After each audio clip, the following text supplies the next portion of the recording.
Good evening. Good evening. Good evening. So, it's a great pleasure to be here tonight. And before actually saying anything, I would like first to start with a prayer. Okay. It's a prayer I do anywhere I go. It doesn't matter if I am in a conference like today, or a talk like today, this evening, or if I am in a temple, or if I am going to go to school. It doesn't matter where I am. I always start with this prayer because in Buddhism in general, and for me especially, it's very important to generate my own gratitude. Gratitude, I believe, is something very important. And in this prayer, I'm just remembering my teachers and the teachers of my teachers. Because if there is anything that I can share with you today, it's because someone taught me. So it's just these very few words which I will say in the beginning. It's a prayer that the first part is in Tibetan, the second part is in Sanskrit. But the essence of the meaning is where I develop gratitude towards those that have taught me. Okay?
So, as I was saying, it's a great pleasure to be here. It's a pleasure, first of all, because for me, one of the things that gives me the greatest joy is to be able to share. That is a benefit for me. So for me, these are important moments. And I remember one time I was with a group of businessmen in Brazil, having a talk with them. And after some time, one of them asked me, "Do you ever take vacations?" And I was thinking, I said, "No, because I don't work." This doesn't mean that I don't do anything. I think I have quite a busy life full of events and things to do. But for me, this will never be work. This is the joy of life. Is to share that what is most precious. So I'm very happy for many reasons. I am always happy to come here. All the times I came here, I always had a very good experience. So it's always nice to go back to places where we have good memories. And I'm happy just to be able to share. My intention today is not to teach anything. The intention today is not to give a lesson about Buddhism or about anything else. My intention today is mainly to share with you some concepts, some experiences that for me have been very beneficial. Some things that I have learned, I still have a lot to learn, but some things that I have learned on my own path.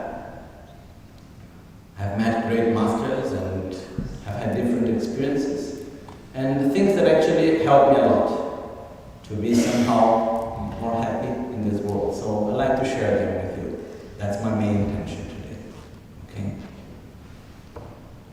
As it was said, I am from Brazil. I always had a very nice life in Brazil. I come from a very nice family. I had a wonderful relation with my parents, still have. Big family from the side of my mother. I was remembering my grandmother before because we're in a Protestant church. And my grandmother is Protestant. And we used to have like big family parties for Christmas. And I had experienced a very nice time there. But then when I was around 12, I went to India. I'm not going to make now a long story to you telling about what I did, why, and so on. That's not the point. But the point was that I chose to go to the monastery when I was 12, not because of Buddhism, but because I met a person, which is my teacher, Lama Michel Rinpoche, that for me was an example as of a role model of what I wanted to become. So it was not that when I was 12 I was much interested in Buddhism itself. Truly speaking, I didn't understand much about Buddhism. But I was interested most of all in a person. It's like when I was 5, I met him and somehow I fell in love. And it was like something very strong. And I said, I want to be like him. That's what gave me the strength. That's what directed my actions and my choices. So when I was 12, I ended up in a monastery in the south of India with around 4,000 monks, where I lived for 12 years studying Buddhist philosophy. And in all these years, I've been now living in Europe for 12 years, more or less. And since all this time, so for the past 25 years almost, I traveled a lot, also at least 2 months a year together with Lama Gangchen, going to different countries where he was invited. And in all this process, I met many people. I met many people of all kinds. Very rich people, extremely simple or poor people. People with great knowledge, people that didn't know how to read and write, but often were very wise. I met people of all types, very scientific people that were completely against religion, but had their own, which was science. People that were completely religious from different faiths. I participated in many interreligious meetings and went around, and I grew up in different cultures. And one thing became very clear to me, and it is still now, and the more I go on, the more it becomes clear actually, is that wherever we go, it doesn't matter the culture, it doesn't matter the social status, it doesn't matter the education that we have received, it doesn't matter the religion or not having a religion. We all want to be happy. And nobody wants to suffer. So from this perspective, we are all the same. There is not much difference. And the thing that most, not shocked, but touched me somehow, was to see that everyone, independently of where, indeed, everything they do, we do everything we do, independently of where, thinking is the best for our own happiness. Guided very often by our own ignorance. But whenever we do something, we think that's the best. And maybe later we will see it was not really the best, but as we do things, we do what we think is the best. So from this, it comes out that what really unites everyone is this force that we have within. I don't know exactly which name to give to it. There is a good word in Italian, which is Brahma. It's like a sort of desire. It's like this intense, deep desire, non-conceptual desire. And it's the desire to be happy and not to suffer. Because actually the wish to be happy and not to suffer, they are the two sides of the same thing. Okay? They manifest in different ways. But actually the wish to be happy and the wish not to suffer, they are two aspects of the same.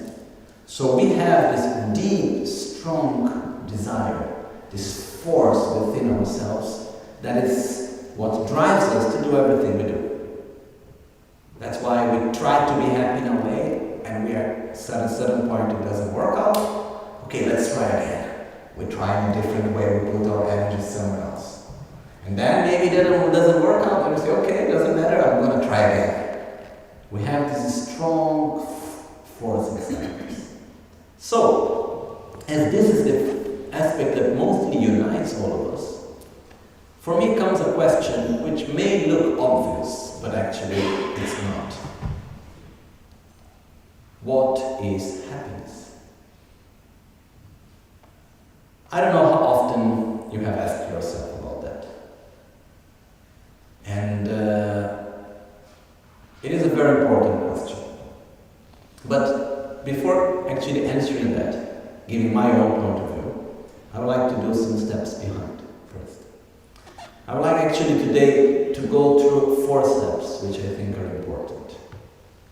Which are, first of all, what is suffering? Why we suffer? What is happiness? And how to be happy and not to suffer. What to do. Okay? These are 4 questions that are very important in our own lives, and actually they are part of our own paradigm, of the worldview we have. All of us, we have our own answer.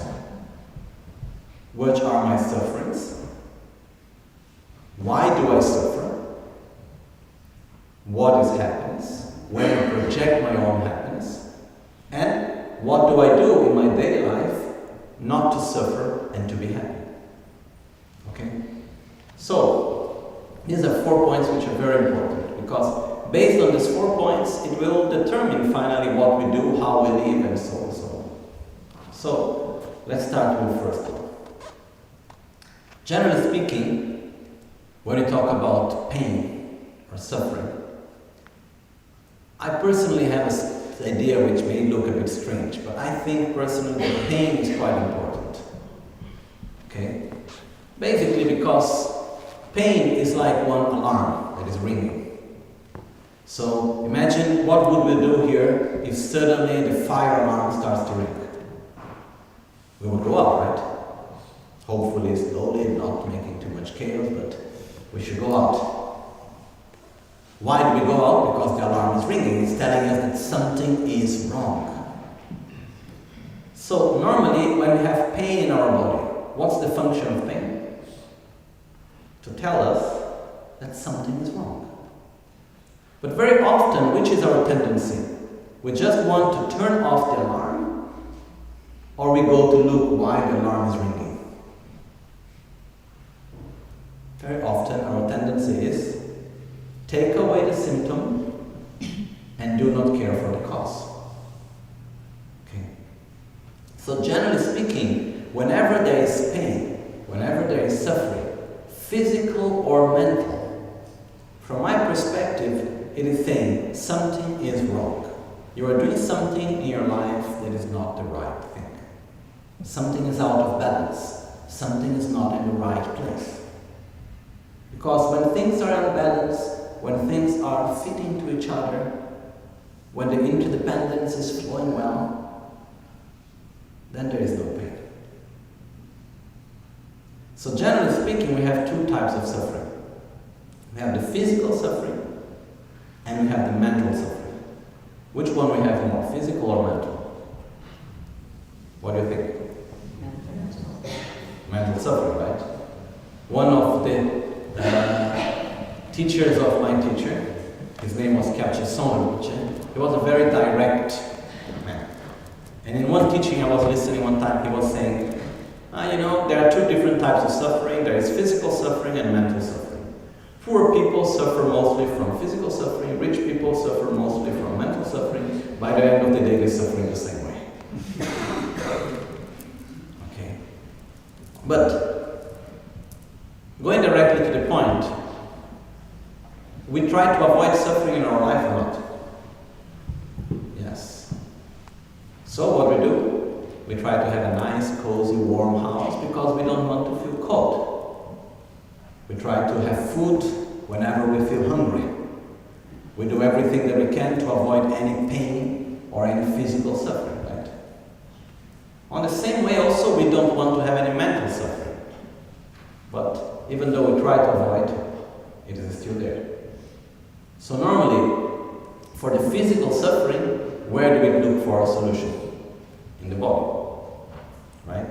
I feel hungry, I can meditate. It may help a bit, but I need to eat at some point. Okay? But normally, when we have mental suffering, where do we go to look for a solution? In the mind? Maybe we go to shopping. Maybe we go to drink something. Maybe we go to look for something in order to forget about that suffering. That's what we try to do most of the time. Whenever that we have a mental suffering, such as we can have anxiety, fear, sadness, hatred, whatever is the form in which our mental suffering appears, most of the times what we try to do, very often we try to escape from it instead of dealing with it.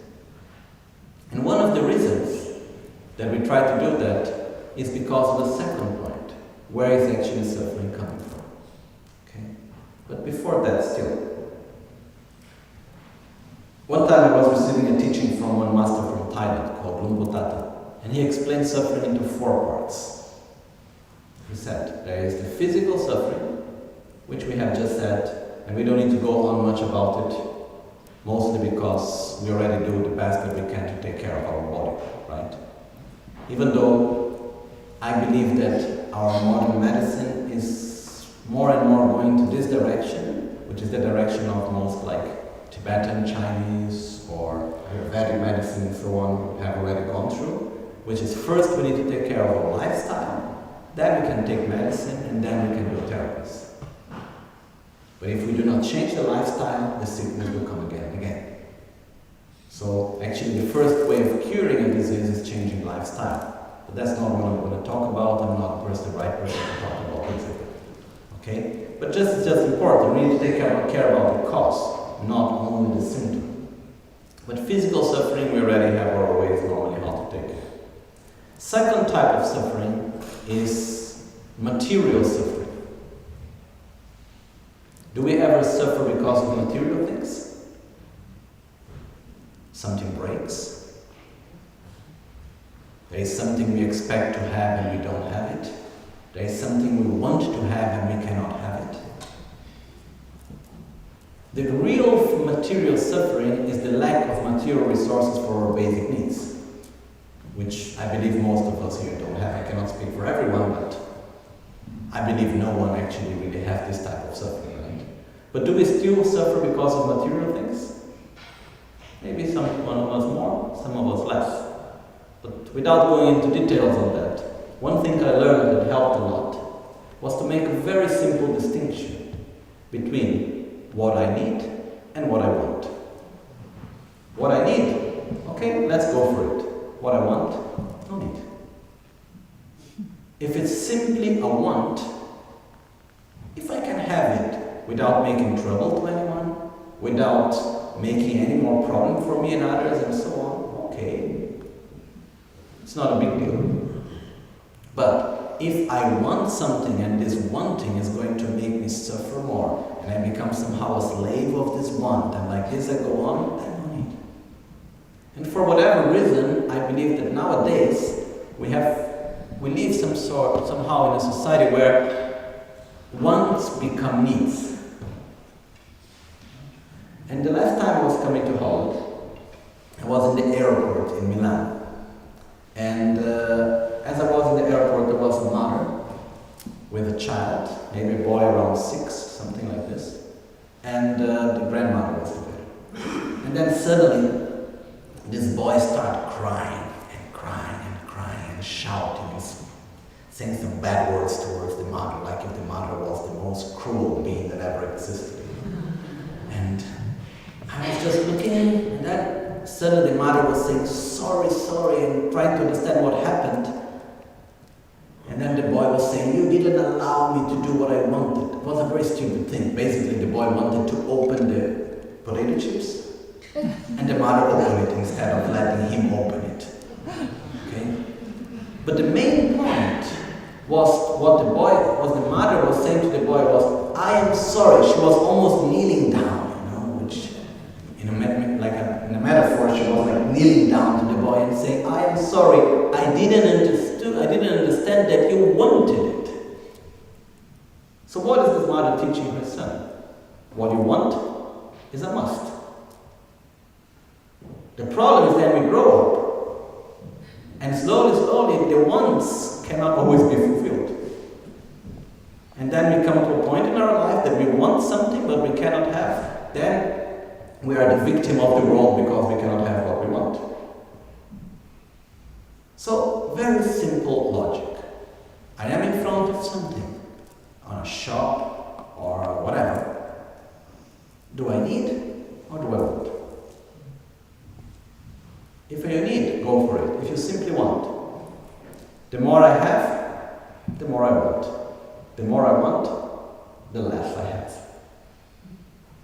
That's a very basic logic. It remembers me one time I was in a school in Italy, and normally I go wherever people invite me, and very often I have no real much idea where I am going. And one time I arrived in this school, and it was called Maria Pizzigoni in Milan many years ago. And as I arrived in the school, there were like around 200 kids from 5 to 7 years old. And I asked the teachers, okay, what shall I do? And the teachers had me talk about Buddhism. And I said, okay, how long? Okay, have an hour and a half. And I was a little bit like this, and I said, okay, so let's try. Then I just start talking to the kids, explaining Buddhism, but using a very simple language and talking to them, making a dialogue also with them. And the very nice thing of talking to young children is that they repeat very, very well what you say. When you make questions, they answer. So at one point I asked the children, I was explaining about desire.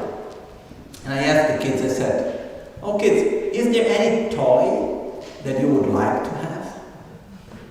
And all of them said, yes.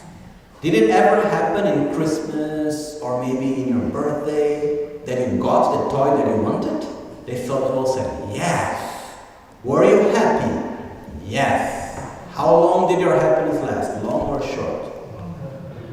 Short. Do you still have the toy? Yes. Does it make you happy as before? No. Do you want another toy? Yes. How long do you think the happiness is going? How long the new toy is going to make you happy? Short or long? And they looked a bit disappointed and they said to me, short. These were not special children. We all know this. We all know that the more I want, the less I have. The more I have, the more I want. Okay. So basically, very often what we do is that as children we change toys. So we start changing from the little car, then we have the video game or whatever, then it becomes the clothes, and then becomes more the physical pleasures, and then we come to the car, and then we have the house, and then we have whatever, okay?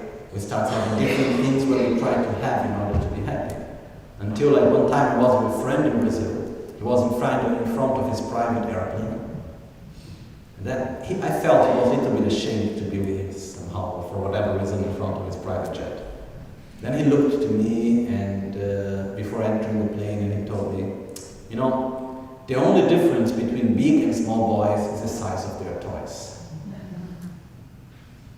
That's it. We just try to play with different sizes of our toys in order to be happy. So if we understand since the beginning that, make the very simple choice. What I want or what I need. And if I give importance for what I need, and what I want just as a want, just as a desire by itself, what would it bring after? So basically, what is the result of fulfilling one's own desire most of the times? Insatisfaction. As soon as we get it, we start already losing value, then we need something else. A lot of it is like this. So basically, material suffering, in the moment that we make this clear distinction between what I want and what I need. And I'm happy with what I need. And if I can get something that I want, wonderful. Otherwise, it's also okay. It's just a want. I learned this in the monastery mainly because of my teachers with whom I lived. If I said to them something, oh, Gela, I want some. Gela was the way I used to call them. I said, Gela, I want this. And I said, what? And Then I said, oh, I need this. Oh, yes, let's do it. So I learned also how to ask for things. But the point was that the word want had no power at all. And this is very interesting. Okay. Most of the times we suffer because we don't have what we need or we don't have what we want. Which one, first or second? Second, I suppose. So, what's the solution? To get everything what we want, or to be satisfied with what we need? Okay? The third type of suffering, we could go on and on about a second, but let's move forward. The third type of suffering is called the social suffering. It's a suffering that comes from human relationships.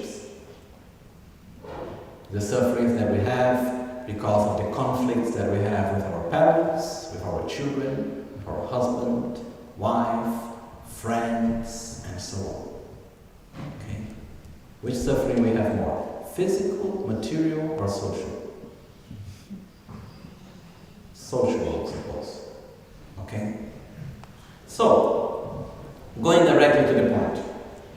When we talk about social suffering, where do we suffer more? Because the people that are around us, they are in a certain way, or we suffer more because they are not in the way how we expect them to be? We suffer for what they are, or we suffer because they are not what we think they should be? First or second? Second, I suppose. Okay. So again, here there are some difficulties, which is the following. When we meet a person, basically, I say, okay, I meet you and so on. In the moment I meet you, I will generate a mental image of you. Right? I have an idea. So I go home, I don't see you anymore. Can I think about you?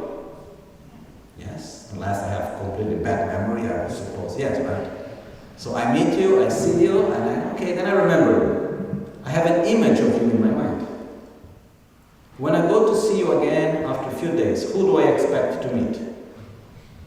That same person that I have the image in my mind, or someone a bit different? The same. Okay. And as we build up our relations, we build up the mental image we have of the other person. Okay. And we relate with the person through the image we have of the person. And what happens when the person, for whatever reason, does not fulfill the characteristics of the image that we apply to him? We say, oh, I need to update the image I have of you. Or we say, you are wrong. Okay. Do we ever get upset because a person is what he's not supposed to be? It's a bit funny, no?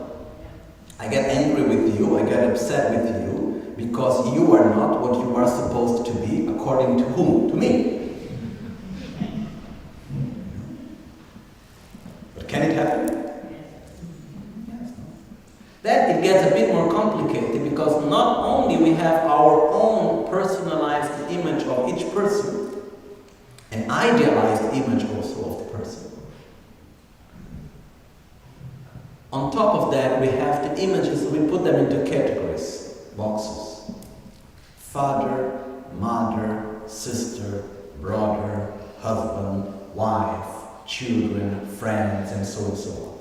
So we have an idealized image of what a father should be. We have an idealized image of what a husband or a wife or a friend and so on should be. And what happens when my mother doesn't fit in the box I gave to her? I made a very nice box of what a mother should be. And I gave this box to my mom, but she's not fitting into it. So, what do? Oh, the box, I didn't choose the right box? Or she's not right because she should fit in the box because she's a mom and she's my mother, so she should fit in the box I gave to her. What do we do normally? We try to go to get another box, or we try to fix the box, or we simply say, oh, the person is not correct, something wrong on you. Normally it's what we do. And it creates conflict. Because in the very moment that I expect you to be something different from what you are, I am going to generate conflict. I can wish you to be different, and I can act in a way to interact with you to try to help you to change. That's good. But if I expect you to be different, inevitably I will create some sort of conflict. If I come to you and say, you are not supposed to be what you are,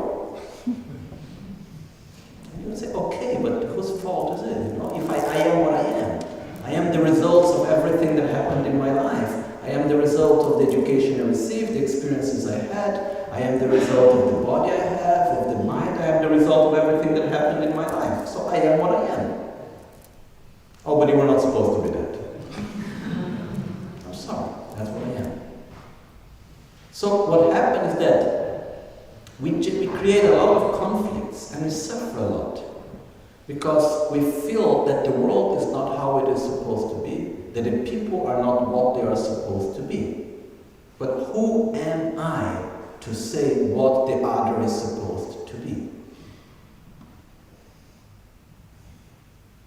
Myself, no one. So what I learned is that the first thing, try to look to the other person, which is not a simple task, but it's possible. We look to the other person and try to take away them from the boxes, first thing. First, I look to the person as a person.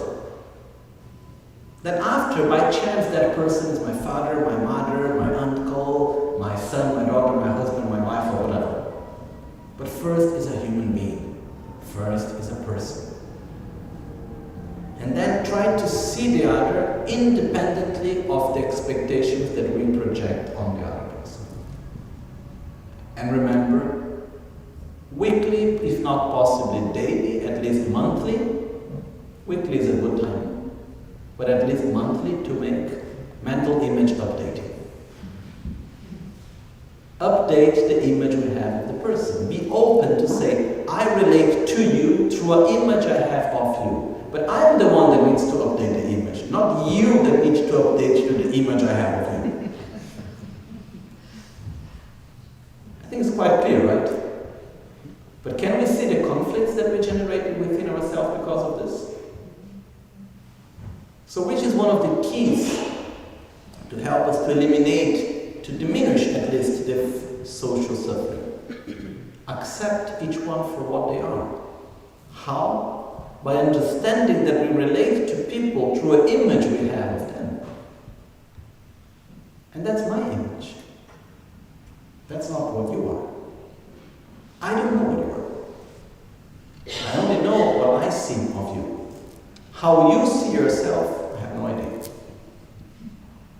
And I'm very sure if we take any one of us, we put in the middle, and then we call all the people that relate to us, our friends, the people we work with, our family, anyone, and we ask each one of them to describe us.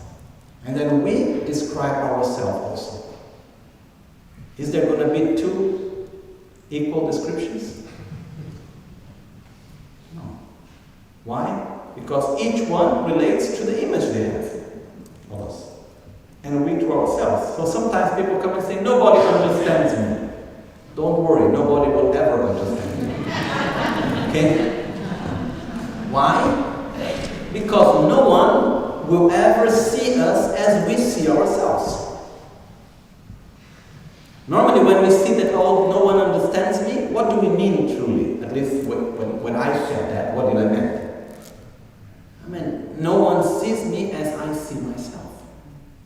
And this will never happen.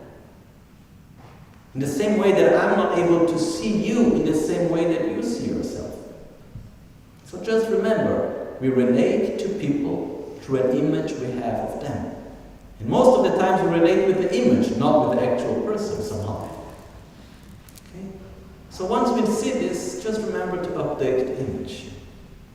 So we don't need to be upset if the person is not what we think the person should be. Oh, but I talked taught you so many things, I did this and that for that, you were not supposed to do this, or you were not supposed to become like that. Why? Did you have in your hands the certainty of the future? Of what I was supposed to become? Okay, it didn't fulfill your expectations, I'm sorry for that. But I am what I am based on everything that has happened in my life. The same thing for each and every one of us. So, very simple thing. Try to relate with people with the person and not with the image we have of the person. Which technically is not very much possible.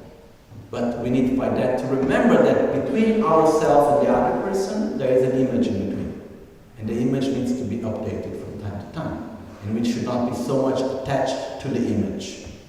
And more open to update and to, let's say, to shape the image according to the situations and the things that happen. Okay? Well, fourth type of suffering. Mental suffering. Mental suffering is fear, anxiety, sadness, insatisfaction, hatred, like this we can go on. Okay? So, Buddha described actually two other types of suffering, which they make quite a lot of sense actually. The first thing is the things that actually are not of suffering, but they are not actual suffering, but they are of the nature of suffering. Sooner or later they become suffering. So they go in the same category. Okay.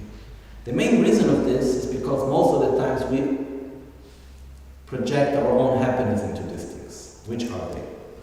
I'd like to divide them into three categories, which are our own pleasures. For instance, I am thirsty. I go to get water. When I drink water, does it make me happy or not? Gives pleasure, no? So, it's good. I have a sensation of pleasure, wonderful, and so on, I drink more. But what if I continue drinking the water? Okay? 1 glass, 2 glasses, 3 glasses, half a liter, 1 liter, 2 liters, and like this I move on. The more water I drink, the sensation of pleasure continues the same, slowly fades down, or goes up. What happens?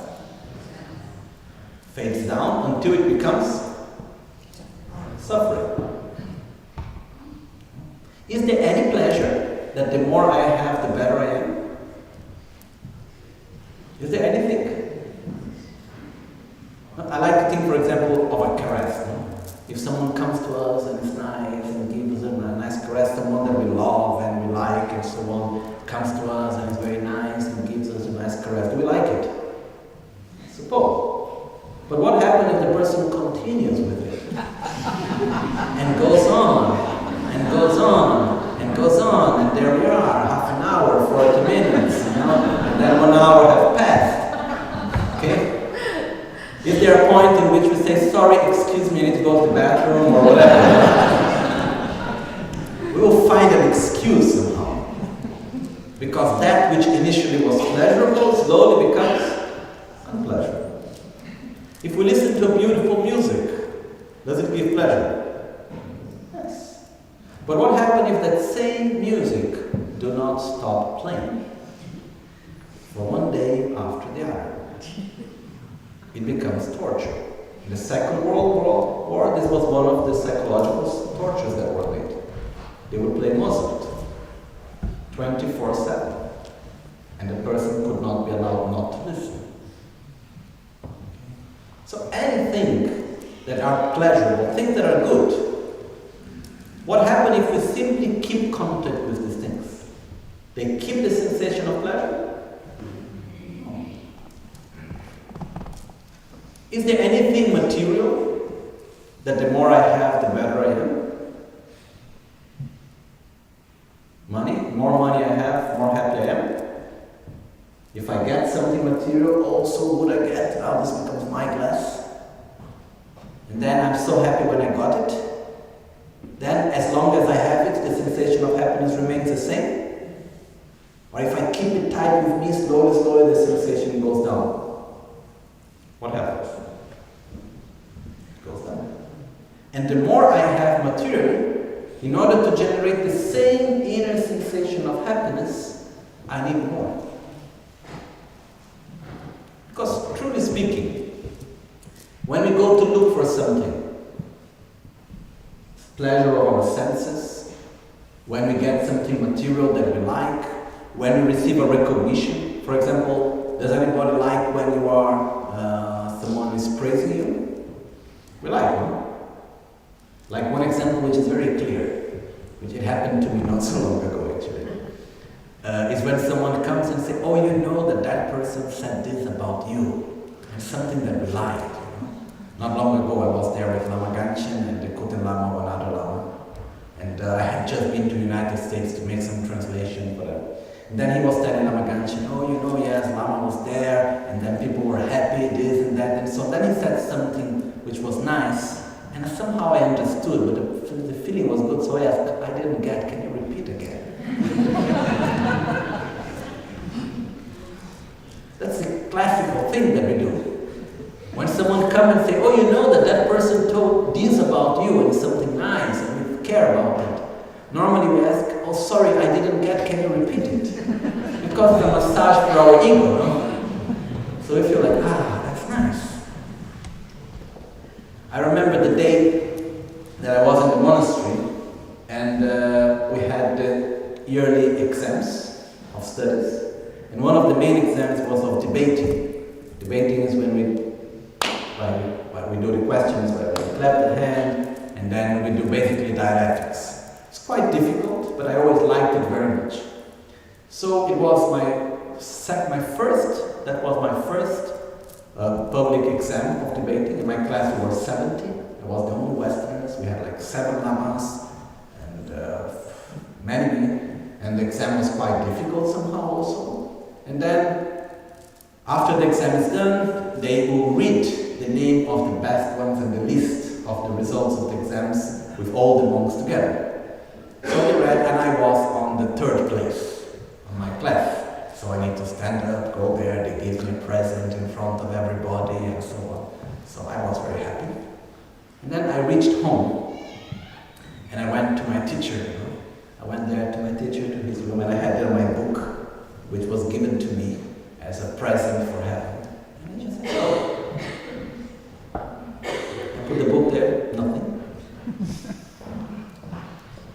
And then in the first reaction was, aren't you going to say anything about it? You know? And he was not saying anything. And then I put something to say there, oh, you know, I had exams, and I said, yes. Not one word. He was a very kind person. And he was so kind to the point of not putting my ego higher and not making my expectation bigger. So at that point what I learned, it didn't take much time. I was there then, because first thing was that I saw that first I got a recognition, which I was happy. And in the moment I got a recognition, when I was walking back from the monastery, from the temple, going to my house, I was already looking to the people differently, expecting what they are thinking about me. And then when I got home, this expectation starts to get bigger.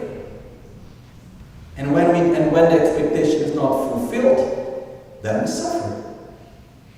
So what I saw that happened is that in the moment that he did not fulfill that expectation, but he didn't go against it, he was very kind to me, simply that expectation starts to go down, and finally I came down and I came back to be who I was.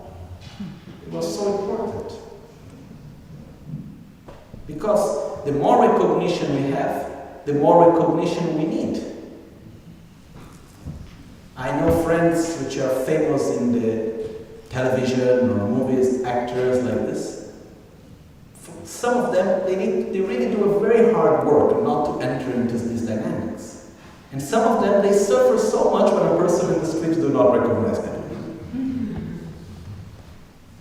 So basically, the more recognition I have, the more I need. But independently, if it's the physical pleasures, if it's the material things that we want to gain, if it's the recognition of ourselves, truly, what do we want? We want the objects, the pleasures, the recognition, or we want the inner sensation of pleasure and satisfaction? Do I want the water, or I want the sensation that I gain when I drink the water? The sensation. Okay. And what happens is that, truly, none of these objects can keep up this sensation. What can keep the sensation higher of satisfaction, of pleasure, is less expectations and higher satisfaction. It's like I have two friends. They both like very much to drink wine. Okay. One of them is an expert on wine. So I remember having dinner with him, and there he is with his glass, and then he's checking, and then he's telling, oh, because this wine have this type of wood and that type of wood, and it's like this is a mixture of that grape with that other grape, and it's like this and like that. It came from that year, which was a specific year, and this and that, and it has all explanations about the wine. But the problem is that for him to drink a wine that will gives him the sensation of real pleasure and satisfaction, for him to be satisfied with the wine, takes quite a lot. It's not any wine, right? While there's another friend, he likes very much drinking wine the same way, but he doesn't care what is the wine. If any wine to him, he's just happy to have the wine. Okay? Finally, who's more happy? Wine.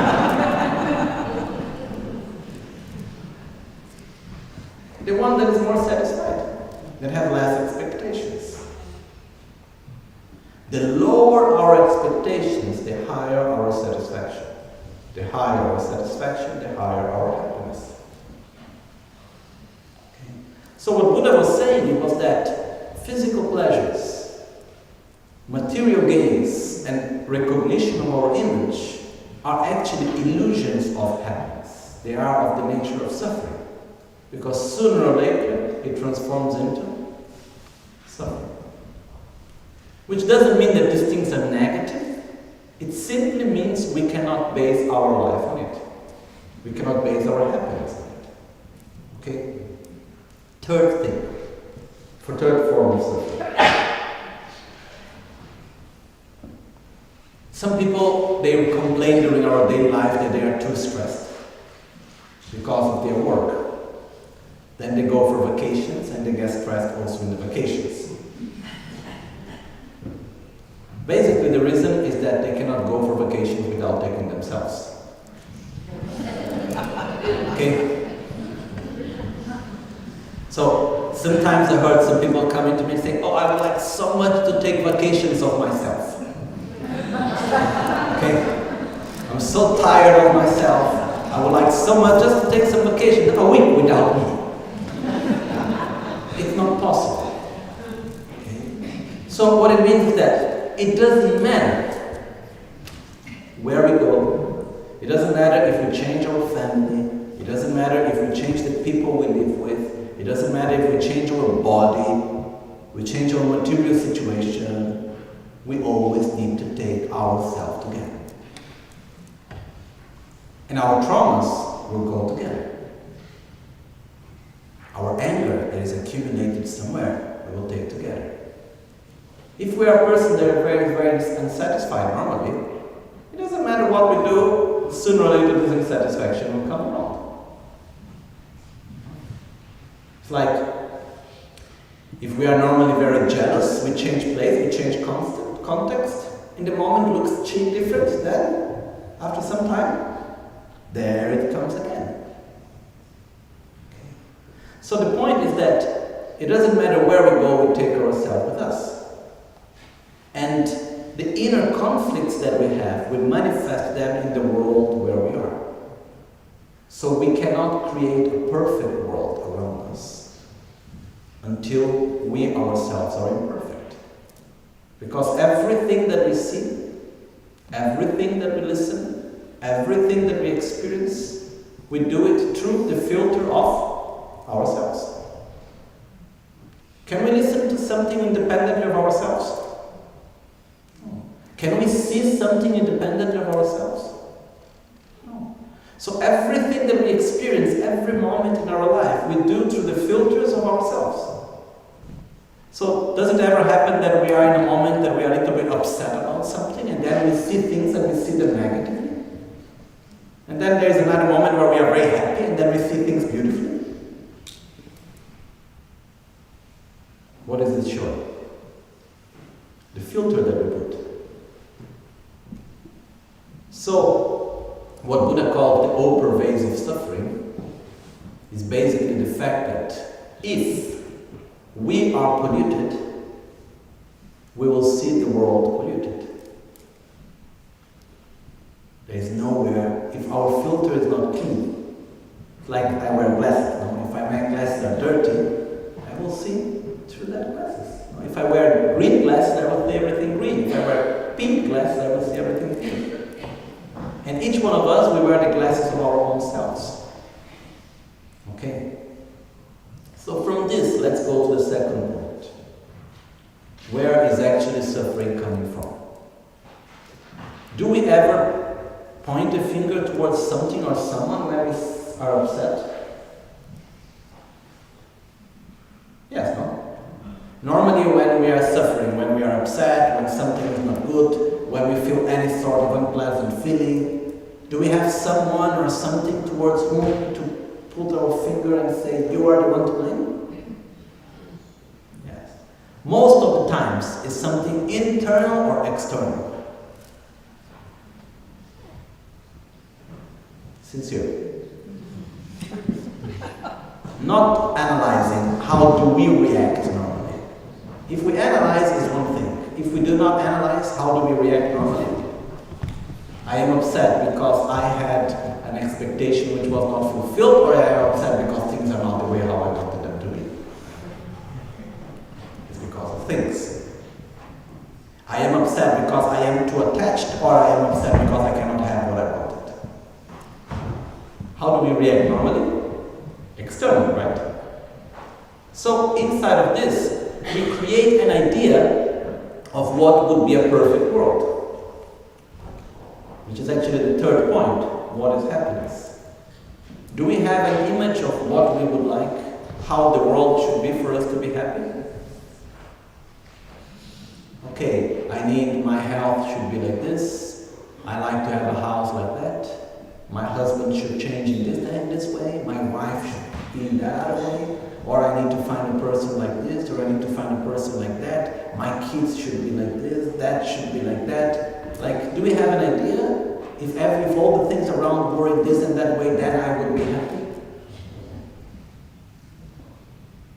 Okay. So normally we project our happiness in what? An external condition. But the truth, at least from my experience, is that it doesn't matter how good things can get. If they are not good inside, it's never going to be enough. So where is actually suffering coming from? From our expectations, from our attachment, from our pride, from our envy, from our jealousy, from our selfishness, from our ignorance. That's actually where our suffering finally truly is coming from. Because talking from the external material world, let's be sincere, what we have, is it enough or not? Is it enough truly to be satisfied and happy what we have or not? There was one study made by the United Nations in which the question was, does money bring happiness? Does money make you happy? Sincerely, I believe that yes, money makes you happy. Not you, us. But I really agree with what the study said, which the study makes the following conclusion. It said, yes, money makes people happy until a certain point. What is this point until which money makes us happy? Money doesn't mean only the cash, the money. It means the external material conditions, okay? Which is, if I have enough to eat, to take care of my body, to nourish myself, if I have a safe place to live, safe and healthy place to live, if I can take care of my health, if I can give a good education to my children, everything I have above that is just extra, won't make me more happy. It's just illusion, like the children with the toys. So, when we make ourselves the question, how to be happy? The title is given today, How to be Happy and Connected in this Capricious World.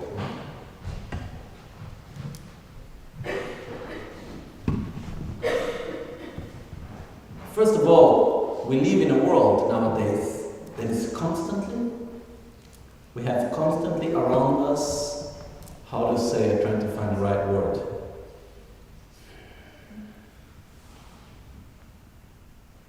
Situations, things, objects, bringing us to the illusion that yes, you can be happy, just get me.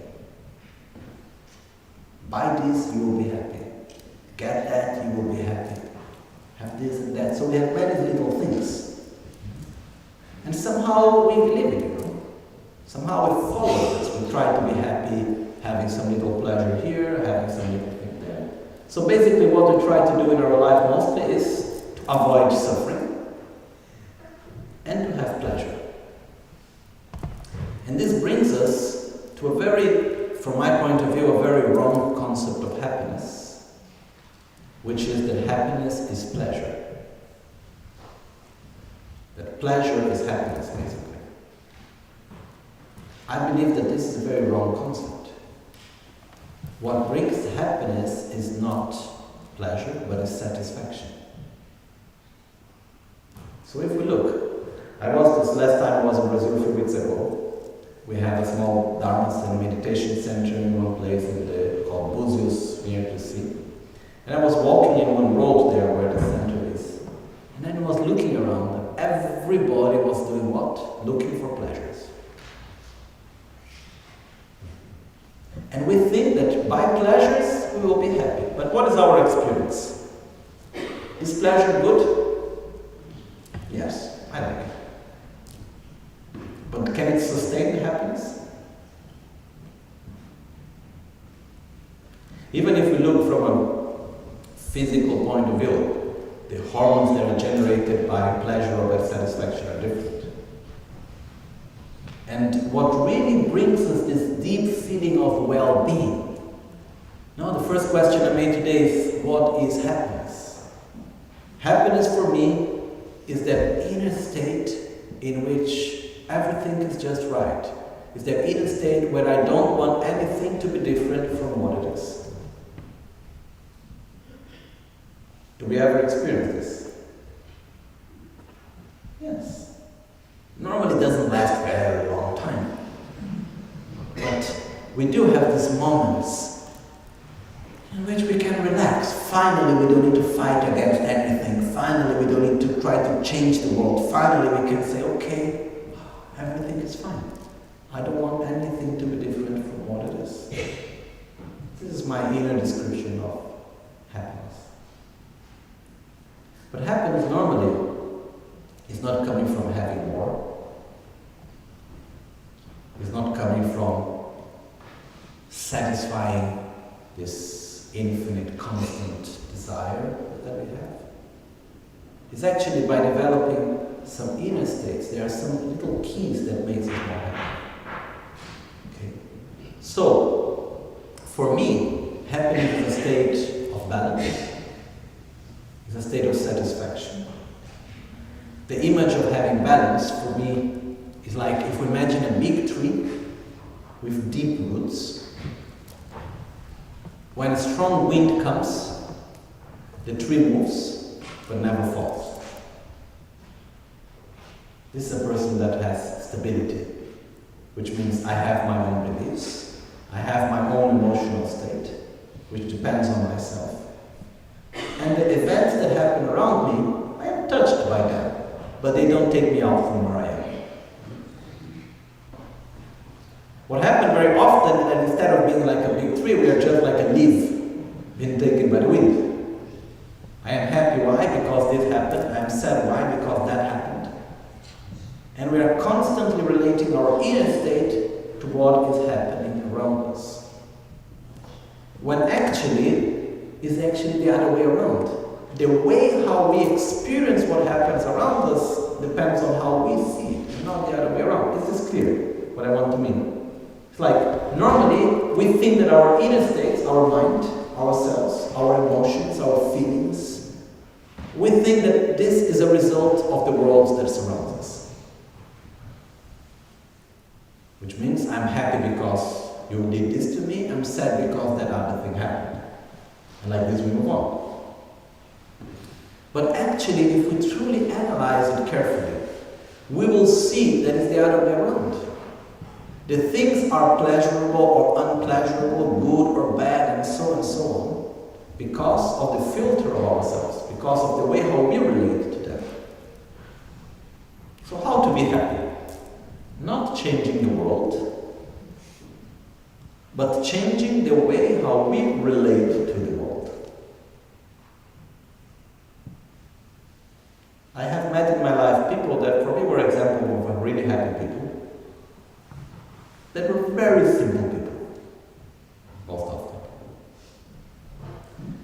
So for me, there are a few keys for happiness. Okay? And I'd like to share some of them with you. One of the first of them is, I try to call it in different ways, because I think it has different aspects. One is to be humble. But the most direct way of understanding it is acceptance. I believe acceptance is one of the most important things for us to be happy.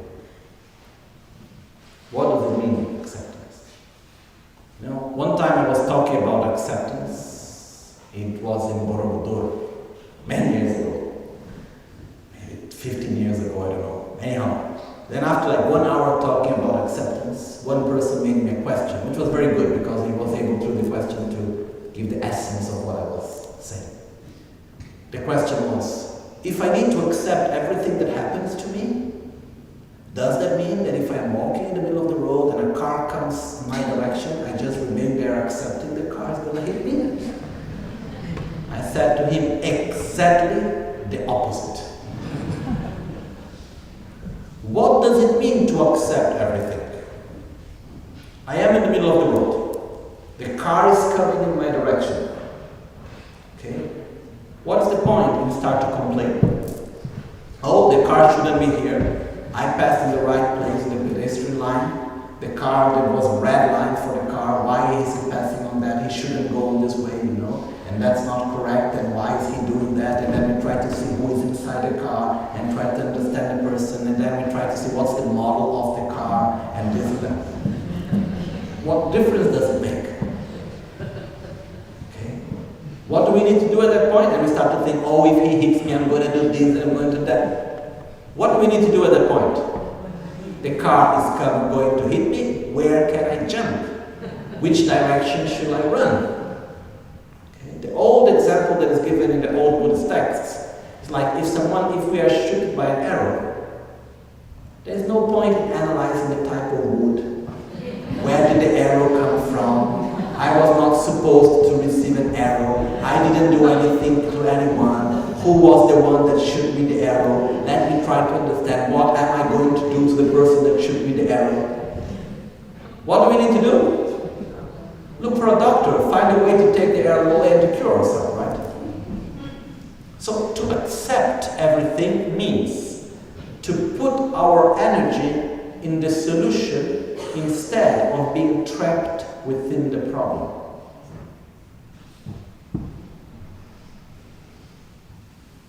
Why things happen. One time I was talking to a friend, and he had just passed through a very difficult moment. He worked in television, and he was going for a television program somewhere in Brazil. And him, together with his wife and children, they were in a small plane, and the plane fell down. It had a technical problem, and the plane fell down, and for very, very precise circumstances, they all were alive. Basically, the place where the plane fell down, the pilot was quite good, but where the plane was falling down in the middle of a crop, it was going down, there was a small, not exactly a hill, but it was going a little bit up, and this made the plane to go a little bit, to bump again up, and then in the middle was a few cows passing that they didn't see. If it was not for this bump, they would have mashed in the middle of the cows. And finally, he broke a few of his hips and nothing more. So I was there, he's a famous person, so had thousands of people contacting him and sending him messages through internet and this and that. And most of the people were telling to him, oh, you should be very grateful to God. You know, it was God's wish that you didn't die, and so on. So he came to me, I went to see him, and then he made me the question, he said, tell me one thing, what would you say? Because I understand that in Buddhism you don't talk about God. So, what is your point of view? Why did this happen to me? Why finally, the conditions were many different conditions, and finally here I am alive, and why I didn't die? Why did it happen like that? I was thinking, and my conclusion is that the reason why it happened in that way is the same reason why we are here today. It's the same reason why I took the plane and I landed today. Which is, causes and conditions were created. What happens is that simply, when something happens in the way we expect, we don't ask why. When something happens in the ways that we don't expect, then maybe it was a miracle. Or maybe it was a curse. Or maybe we ask why it should not have been like that. Sometimes I have these strange moments in which I look to pillars. This happened to me a few times, looking to pillars. Normally it happened like outside with these light poles. But I looked at this, and if we look to a pillar, or to anything else actually, and we think, isn't it amazing that it's there holding all this weight? What is happening inside? There is movement going in. There is space between the atoms. And there are some laws of nature that put together make the whole thing to work. Physics is quite amazing actually. If we take the normal things of daily life, the fact that I can talk very slow and you can listen to me because there is a microphone. Isn't it strange? The only reason why we don't think it's strange, why?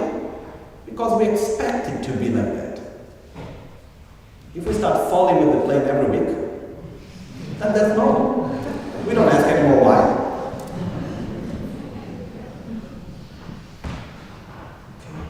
So the point I want to bring is that why things happen. Because causes and conditions are there for it to happen. We live in a very, very complex interdependence. Why are we here today? How many things were necessary for us to be here today? If it was not for one of them, we would not be here today. How many things were there? If we need to start telling the history of the day of today, and all the things that were necessary for this day to be as it is, and for us to be gathered here, how long would it take? Forever. When I give this example, I always remember that if Lama Gangchen hadn't come to the West, most probably I would not be here today. So my teacher in the monastery, his name was Gelakpala. One day Lama Gangchen went to him in the 70s, and mid-70s, more or less, yeah. And he went to say, oh, I like to make a retreat. I'm going to make a long story short. Basically, my teacher said to him, if I was in you, to Lama Gangchen, I would not be able even to make 100 mantras. I said, why? Because with all the debts that you have around, people respect you, so they don't come to you asking for the money that you owe them. But they come to me because I am your friend. Why did he own a lot of money? Because he would go to people that were very poor at the time in India, and then they had many problems. So he would ask money, he would loan money from someone that he had more money and give to the poor person. He would never use for himself. So he would take, for one, it's like a sort of Robin Hood, but instead of taking away the money, he would lend the money from someone and to give to the other person. So what happened is that, but the person from whom he was lending money, he was not also very rich. He had just a little bit more of what he needed. He could lend some money. So finally he had a lot of debts. So in the moment that my teacher said that word, he said, oh, I will not be able to do the retreat because there's so many loans. He said, okay, Lama Gangchen changed his idea, and he said, okay. Then he went to the north of India, and where there was the Sikkim, and there was the mother of the king of Sikkim, and she had some eye problems, and he's a healer. So he went there to help to heal the mother of the king. So his idea was, I go to the north of India, where I was invited, I make some ceremonies, I do some healing, I do what I need to do there. This, I get some donations. With the money I get from there, I pay all the debts I have, and then I go into retreat. But as he went there, he cured the mother of the king. And he got so well known that from 5 in the morning until the end of the evening, there were people online in front of his room asking for healing and whatever, and advice and so on. So instead of 3 months, he stayed there 3 years. And was in that period, that later in the end of that period, that he went to Nepal to meet some friends because he was in the north of India, where he met a Greek guy called Yurgo that invited him to come to the West. So I wonder, if Gelakpala had not said that phrase to him, would we be here today?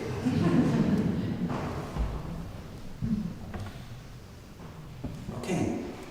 So what I want to say is that every small action, every word we say, every word we listen, every choice we make, every thought we have is decisive in our future. Nothing comes from nothing and nothing ends in nothing. And why are things in the way they are? Because so many things happened that are beyond our own understanding and ability to see. That's why we need humbleness. In front of this complex interdependence. And one thing that helps me within that, which is another key for happiness, together with acceptance, but let's finish acceptance first. Acceptance again is, I'm not going to fight against the world for how things are. And I'm going to put my energy for them to be better.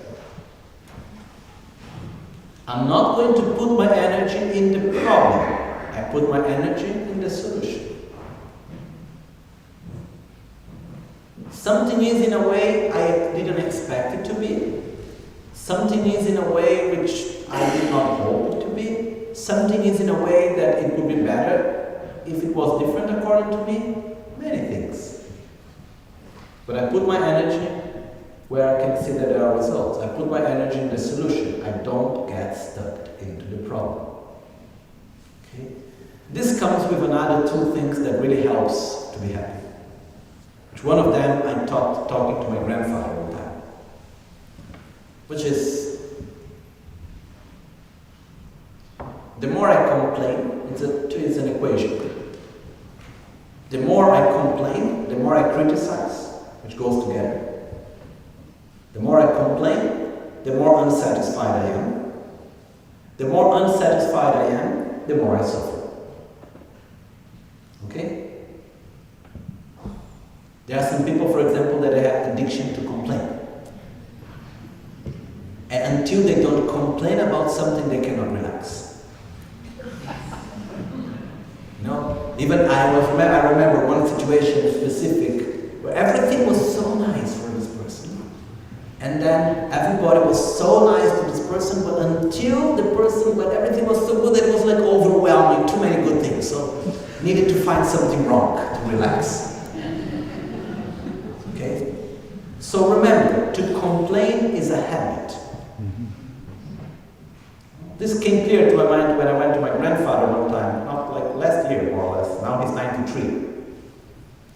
So I went to him, he passed through many difficult things in his life. He's Jewish, born in Germany, living in Brazil. And I was with him, and then I asked, "Oh, Grandpa, how are you?" He said, "Good." "But haven't you gone through some difficulties?" He said, "Yes." 1 month before, he had robbers in his house, coming with a gun pointing in his head. And my grandmother, out of that crowd, my grandmother got completely afraid and scared. Then some doctor gave her some medicine which made her completely to stop functioning, her mind and so on. And that was funny because my grandfather with his age also, he also forgets sometimes things. So the medicine that was given to my grandmother in order to deal with her fear was making her, she got curved, she was really not well. So one day my grandfather forgot, the medicine finished and my grandfather forgot to buy new medicine. And then slowly she started to get better. That's how they found out that the problem wasn't the medicine that she was taking. But what I want to say was that in the moment that I asked my grandfather, "But are you having difficulties?" He said, "Yes." But then he thought, "But you know, complaining is just a habit. The problems are there and he's dealing with them. He's taking my grandmother to the doctor, he's looking for the security of the house, he's doing this, he's doing that, dealing with what are the problems that need to be dealt with." But complaining is a habit. And complaining is a habit that brings insatisfaction. Insatisfactions bring suffering. On the other side, we have the other opposite equation, which is the more I am grateful, the more I am satisfied. The more I am satisfied, the more I am happy. So instead of complaining, we need to say thank you. We need to be grateful. There are so many good things every day. And when we go to a person and say thank you, for me, what it means this is good for me, I am happy with it. So it's also a habit that we can create. It's a matter of following one habit or another. Okay? So when we talk about acceptance, it means we don't need to fight against the world for the way how things are. We need to put our energy to interact with the world in order to make it better. Is it clear the difference? One is there is a problem, I go against it, and I do not accept it. The other thing, there is a problem, I put my energy in the solution. That's one thing. And it makes a big difference in life if we react like that. Okay? And if we see most of the times, the lack of acceptance is coming because things are not in the way how we expected them to be. But in this so complex interdependence, how could we know how things should be? And this brings me to the next step, which I wanted to tell you, the next key for happiness, which for me works very well. I understood this because there is also another point. There are things that we understand, and then there are moments where we really get them. In Portuguese, we use a term which is quando a ficha cai. It's like when the penny drop. So basically, I was one time in Brazil with my sister, and I needed to go to make one, yellow fever vaccine. So my sister asked me, shall we go by car or by subway? Went somehow, this big city. And then I told to my sister, okay, we go by car. So there we were, 45 minutes to get to the place. Another 40 minutes to find a place to park the car. Then finally we found a place to park the car. Then we go there, 5 minutes to make the injection, finished. To go back another 40 minutes, which without traffic would take 10 maximum. So when we were on our way home, my sister started telling me, you see, if we would have gone by subway, we would have already been home and we could be watching a movie. And I told my sister, it's true, but that moment it came to me and I said, but what if we had gone by subway and you had fell on the stairs and broken your arm, now we would be in the hospital. What if we had gone by subway and someone had stolen my bag, now we would be at the police station. After if anything can come. We have no idea what would have happened if. Is it true or not? So what I did was that I simply took away of my vocabulary as much as I can the word if. So when you start talking about something, especially related to the past, and say, if, bite the tongue. Don't say it. Just take out of your vocabulary. Because words are very powerful means to direct the mind. If we take away the word if, gradually we don't have anymore that way of thinking. What happened is what happened. This is what I know. What would have happened if? I have no idea. Would have it been differently? Most probably yes. Which way? We never know. Could have it been worse? Yes. Could have it been better? Also. But how many times in our life good things that look good brought negative results? How many times in our life something that looked really bad brought wonderful results? We never know. So, basically take away the if. And forget about how things would have been if. Also because if we truly look from our mental suffering, we suffer more related to the past and the future or to the present.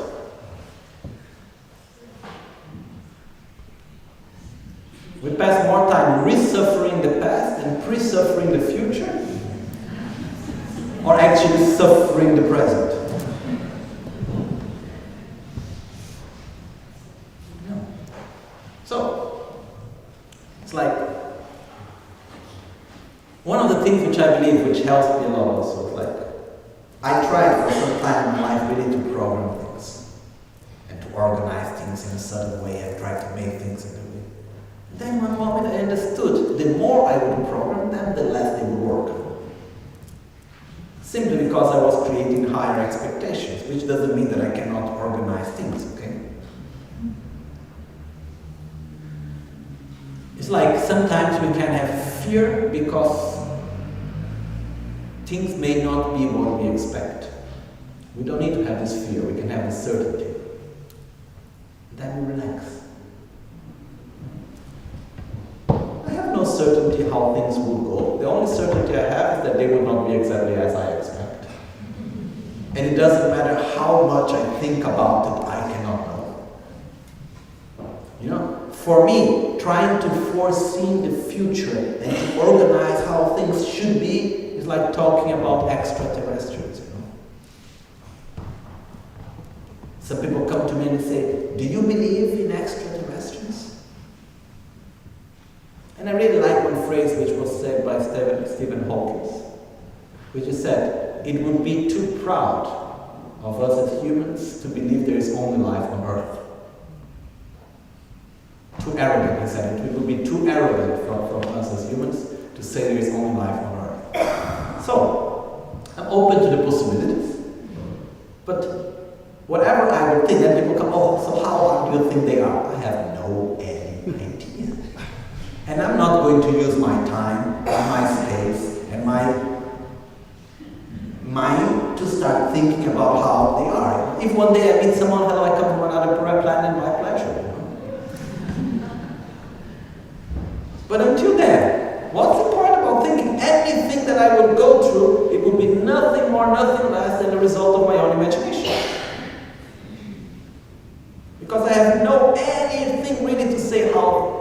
someone living from another planet should be.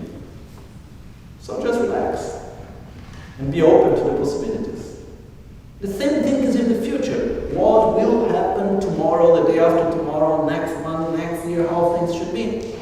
How many times in our life things happen in a way different of what we expected? Very often. I'm young, but still I saw many things in my lifetime that happened in a way that I could have never ever expected to happen. So somehow I just relaxed. And I said, okay, I do my best in the direction which I believe. And this brings me to another key of happiness, which is have a high objective,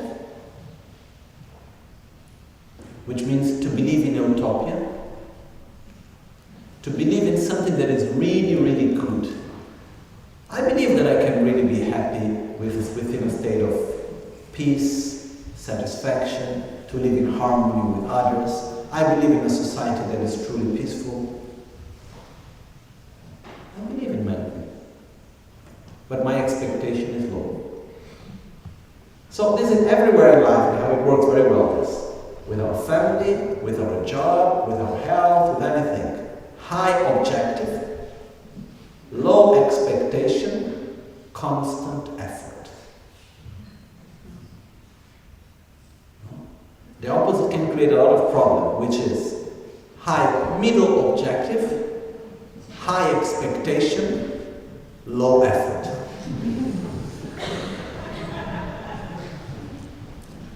And normally when we don't get it, it's the fault of someone else. So, remember, we need to have high objectives, sure. Low expectation. What does it mean to have a low expectation? I don't know how and when things are going to happen. How and when things are going to be. What I know is that I can interact in the best of my abilities on my daily life with people, with situations, and I do the best with what I can, in a sincere way. And I am a small part in this very complex interdependence. That's all. And this brings me to another thing which, for me, also works very well. And since the day I understood that, it made me much more happy. Which is, problems exist and will always exist. Because until then, when I understood this, I think I was around 15, 16. Until that time, I remember the moment I got this.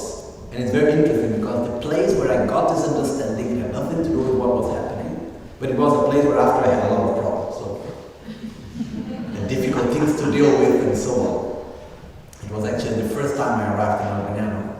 And I have not yet seen Albagnano, the place I live now, where the center is, which is a wonderful, beautiful place, but problems are part of life. And it was in the car, and I was with Francesco, his friend, and he was driving, it was raining a lot. And I don't know, for whatever reason, it was there, nearby the lake, that I got this understanding at that moment. And it was, problems exist and will always exist. Ah, so good. So why is it so good? Because this means that I cannot pass my whole life trying to solve problems. This cannot be the objectives of my life. Because until then, truly, I was every time looking to problems saying, oh, when this will be solved, everything will be fine. And then what would happen? What is the rule? When one problem finishes, another one starts, if not more than one. And what happens when one problem ends and no problem starts? We make one. Okay, this is normally what happens. Okay, so for me, the understanding of problems exists and will always exist. This means I should not relate to the problems as only something that needs to be solved. Sure, the nature of problems is that it must be solved. But there is something for me to learn from it. It's getting out of my own comfort zone that I need to develop myself. Is when there is a situation in which I am not comfortable, that I need to take and somehow develop some resources that normally I don't do, because most of us by nature we are lazy, at least me. So if we are not put it out of our comfort zone, we don't make truly the effort to change. So problems are sacred. Because it's when we are in front of a situation that somehow is difficult for us, that we can learn how to deal with it, that we can go and we can grow and become a better person. And remember, problems exist and will always exist. So the important thing is not to solve all the problems. Yes, we need to solve them. We need to deal with them. The important thing is, how do I live in between? And in the moment that I understood that problems exist and will always exist, I start to do like this. When I use a problem, what we can do is we put them in a box, a problem in a little box, space box. So, and we have a key for that box. So when we open the box, we deal with the problem. Finish that moment, we close the box, leave the problem there. And then we go to the other situation. And we follow a very simple Brazilian saying, which is uma coisa, outra coisa, outra coisa. One thing is one thing, another thing is another thing. Don't need to mix one with the other. Okay, there you are, my problem, I deal with you. Finish, then I go to the next one. Separate it. And sooner or later I will deal with it. And soon, very often, when we take a problem and we simply put it in a nice, beautiful box and we close it there, when we go to open again, it's changed. Sometimes it's bigger, sometimes it's smaller. Sometimes we are very afraid of opening the box, and when we open, there's nothing there anymore.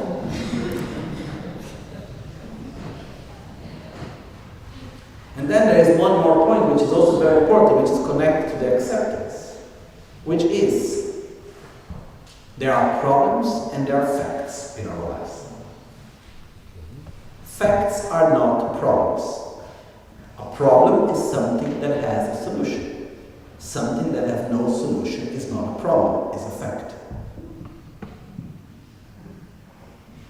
For example, I could be upset because now it's getting cold, winter time.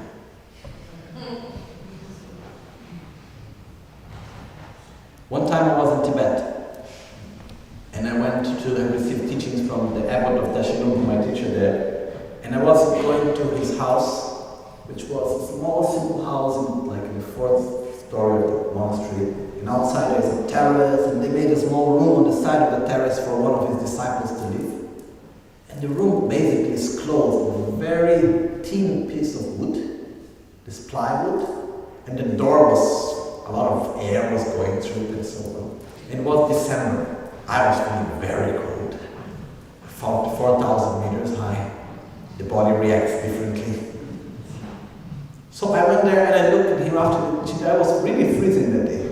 It had snowed in the morning. And I went there and I looked and I said, it was not even yet winter. So I went and I looked at him and I said, don't you feel cold in winter here? Then he looked to me as if I was making the most stupid question. And he said, winter is cold.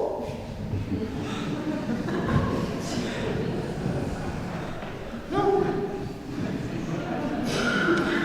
So what?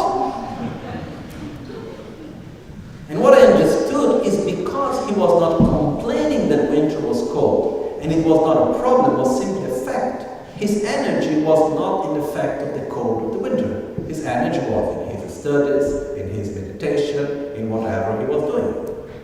You know, I often see people, it's very hot, it's summer. Oh, it's getting cold, it's winter. No, just put some more clothes, it's okay. But the fact is that the fact that it gets cold in winter, it's a fact.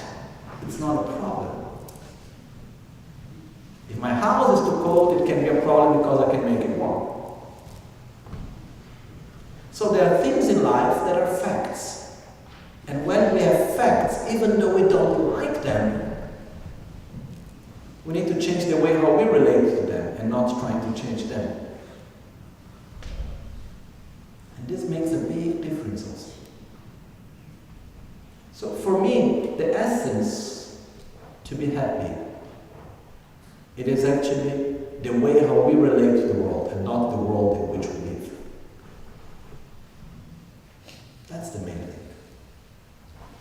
And one very important thing, which I'm not going to go into details because I have no time, but I'm just going to touch it, is one of the keys for happiness. Are we selfish or not? In other words, do we give priority for the I and the mine? What is more important for us? What happens to myself and to my friends and to my family, or what happens to the other people around and to everyone else? Sincerely. The I and the mine, right? Okay, so yes, we are selfish. Okay, no problem. But, as we are selfish, is our happiness important? Yes. So at least let's do what is really good for us, okay? And going really to the essence without going around, selfishly speaking, the best thing is to be altruistic. When we truly open our heart for others, when we are able to see the other person, and by seeing the other, we open ourselves and we love the other person, this brings us a level of satisfaction, a level of well-being, a level of happiness that is uncomparable with anything else. Okay? All the rest that we said today, it's nice. You can accept things, you can have pleasures in life, you can have many things, that's wonderful. But for me, the difference is like, if we take a strawberry, and I don't know how it's here in Holland, but normally, you know, the strawberries that we find in the supermarkets, they have these big strawberries that taste like water. I think everyone sometime have eaten this type of strawberry, right? Imagine someone that always eaten these big strawberries that taste like water, and then suddenly, one day you can get a wild strawberry that really tastes like a good strawberry. Okay. Once you have tasted that, the big water-tasting strawberry, okay, it's not bad, but still, it's not even near to it. That's the difference. It's like, once we experience the joy and the happiness that comes from loving others, the pleasures and the joy that come from satisfying our own wishes and our own selves, it's like the water-tasting strawberry. So selfishly speaking, the best thing is to open our heart, to love others, to open ourselves, to give importance for the happiness of others as we give importance for our own happiness. Which doesn't mean to give up on ourselves. Which doesn't mean to say, I don't need to take care of myself. I take care of myself and I take care of others the same way. But when we truly open our heart, it makes a big difference. So I would like just to share with you one small exercise to develop love. Okay? Because it's something that we can build up in life. I was in Tibet studying for a few months, meeting very few people, quite intense. And when I came out, I was in the airport going to Beijing. And for whatever reason, I don't know exactly what happened, everyone I saw, I just wanted to hug them. I saw everything, everybody looked so beautiful. And I looked at them and I just wanted to hug everybody. I had this deep, strong feeling of love for everyone. You know? Most of them were Chinese and they all looked the same, but somehow I just wanted to go and hug everybody. You know? For me, just to say there were people that I didn't know. And I just look at them and I just wanted to say I love you and I want to hug everybody. Sure, I didn't do that. But when I got in the hotel, I remember arriving in this hotel room, in which one way I was quite happy because after 3 months in Tibet, I don't need to explain the conditions of the toilet and then the food and everything else. Arriving in a nice hotel in Beijing was okay, now I can have a nice hot shower. So good. But I felt somehow, there was looking no one around, to look, to feel this feeling. But at the same time, I was fulfilled inside with this feeling of love for others. It was something so great. It gives such a warm feeling of happiness, feeling connected to everybody. So I said to myself, I don't want to lose that. So I understood that if I didn't do anything, gradually that feeling somehow it fades away. Then at some moment it can come back again. So I talked about one exercise, which I do myself, which is the following. We choose one person a day, at least one, if more better, but at least one person a day, possibly someone we don't know. Okay? Someone in a shop, in a restaurant, in the streets, in our work. If it's a person that we do know, at least not the same every day. Okay? We can do with the same person every day also, but we should choose people that is not the same person every day. Okay? We go to this person, possibly, we look at the person's eyes, and we say to the person, I love you. Don't need to verbalize. Internally. Okay? Because if you need to say it verbally, it may create some conflict. So, simply because we have an idea of love which is based on desire. That's the only reason why it could create conflict. Because if I am in the restaurant, there is someone serving me, and I am there having dinner together with my wife or husband, and there comes someone serving, and I look and say, oh, I love you, I may create some conflicts. But the point is that we don't need to verbalize. Internally, we look to the person and we think, your happiness is important for me. I wish you to be happy. I love you. I don't know who you are. I don't know where you come from. I don't know what you have done, what you have not done, but you exist as I exist. You wish to be happy as I wish to be happy. So I love you. May you be happy. Your happiness is important to me. May you be free from your sufferings, as I wish to be free from mine. And we do that simply internally. I did this exercise once that really touched me. I was in São Paulo. It was by chance my birthday, but I was together with a friend, and I was waiting in the road. He was taking the car out from the garage, and on the side you have a building construction was going on. So there was this man, this construction man, very simple man, with his construction, his yellow cap. And he was looking to me. People normally it's normal that they look at me, look how I'm dressed. Huh? But normally when you look back, people stop staring. So this time he was looking to me, and then I started looking to him, but he kept looking at me. And then I did this exercise. And I was looking to him, and I was truly thinking, I wish you to be happy. Your happiness is important for me. I love you. And slowly I start smiling, and he starts smiling back. And it was maybe 30 seconds. I don't know how long it lasted. It looked very long. But it was this moment, falling in love together with this construction man in the middle of São Paulo. But in the real true sense of the word, which means feeling this warm feeling that fills us up and we feel satisfied and happy about it. And finally, when we truly open our heart and we say to someone, and we mean it, I love you, the one that receives most of all is ourselves. I have no doubt of that. No doubt whatsoever. So one of the things that really helps us the most is helping others. One of the keys for happiness is interacting with others and giving them love. Being generous. This is one of the most important things.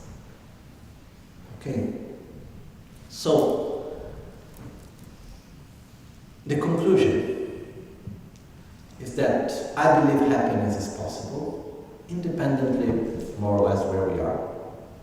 Sure, some conditions help. But for most of us, if not for all, we have everything we need to be happy externally. Our life is already perfect. It's a matter of how we live it, how we experience it. Truly. But one thing is important. In order for us to be happy, we must love ourselves. And how do we love ourselves? By cultivating what is good for us and by abandoning what is harmful to us. So the last advice and request that I make a small list of what you see that is good to yourself, that depends on you and you don't do enough. What is harmful to yourself and it depends on you and you do. Make a small list of that. Choose one from which one, only one, small ones, start with the small ones, and make a commitment to abandon the one that is harming you and to cultivate the one that is good for you. To be happy is possible. It's not necessarily easy. There is not a key that you turn and suddenly everything happens. And I like to end with a short story and one phrase, which are connected. Which is, the story is from one of the great meditators called Milarepa. I know many of you have heard about Milarepa, or not? Who know? It's a very nice story to read. There is a book in English also called Milarepa. He was one of the most famous Buddhist saints of Tibet. One of the great meditators, masters, and so on. He had a very difficult life, and he meditated for many, many years in the caves. And he was very, very poor during all his life. But anyhow, in the end of his life, he was together with one of his disciples. And his disciple was called Rechungpa. They had a very strong bond, a very strong connection.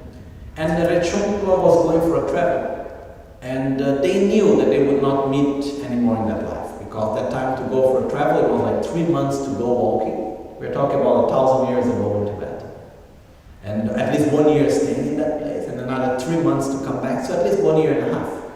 So they knew that most probably they would not meet each other again in that life. So Rechungpa was about to leave. Milarepa said to him, "Oh my son, you can go with certainty, you can be well, because I have given to you everything you need to walk on your path." And he meant the spiritual path, not the physical path of his journey.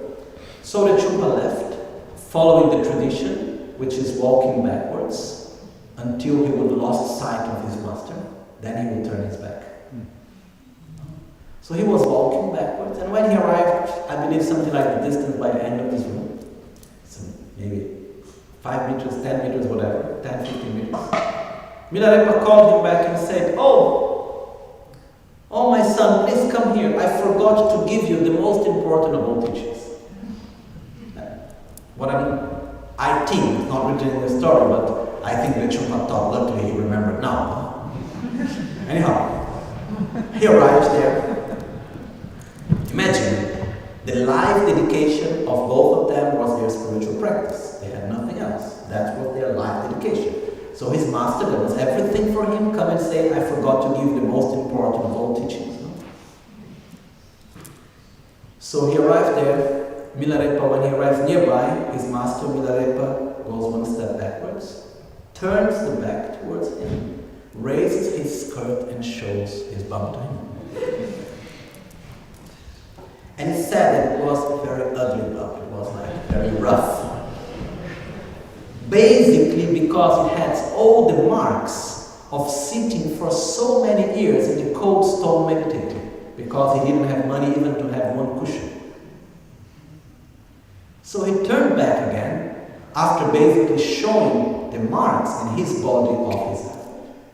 And he said to his disciple, he said, remember, without effort, there is no result.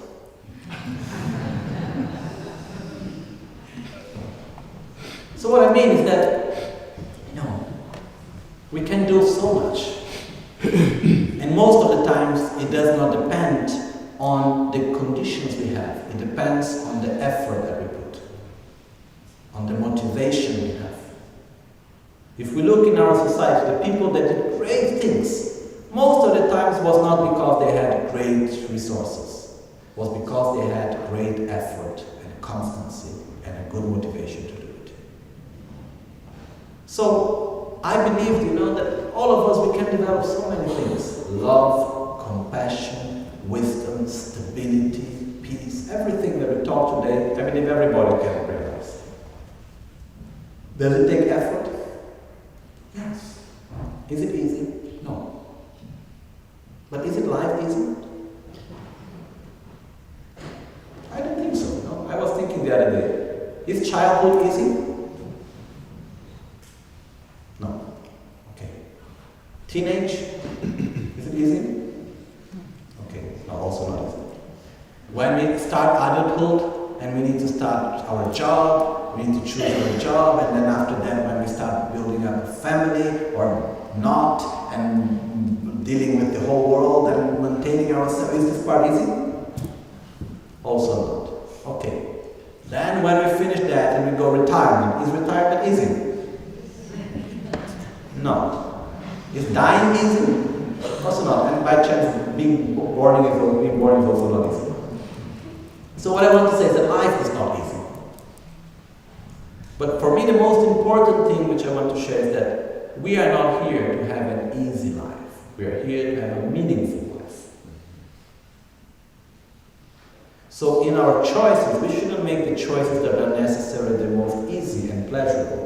We should make the choices that are the most meaningful,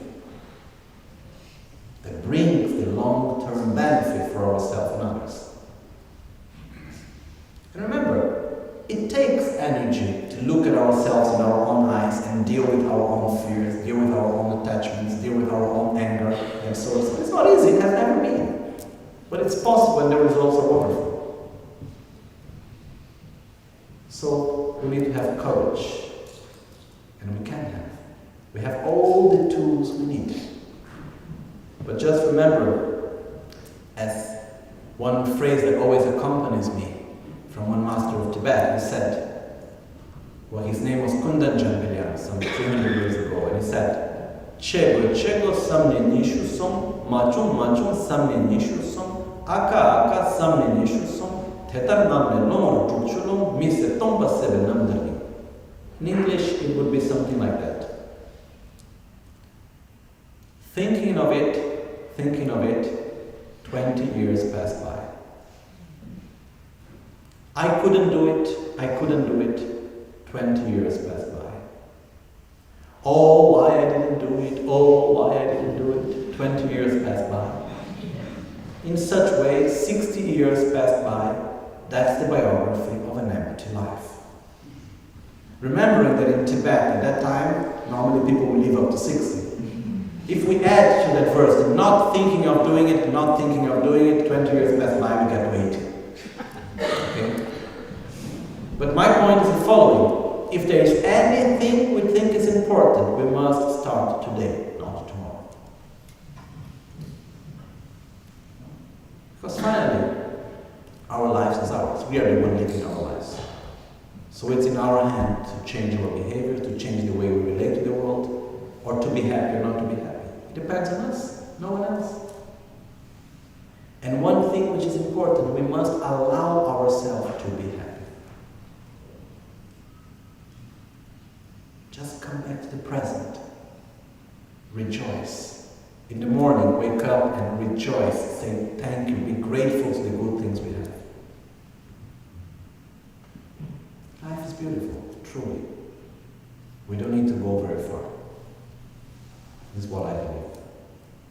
And sure, problems are there, and we will learn them. They are also beautiful. So we can also learn with them. We can also grow with them. So I have one simple request, which is, if there is anything that I said here today, that any one of you thinks that it may be of any benefit, please put an effort to put it into practice. Don't need to be everything, choose at least one. take out the E from whatever you like. Okay? So this is everything I like to say, and I like to say that I'm very grateful for all of you to have been here today and to be here with an open mind, a clear mind and an open heart. Okay? And that's all. So thank you very much. Thank you.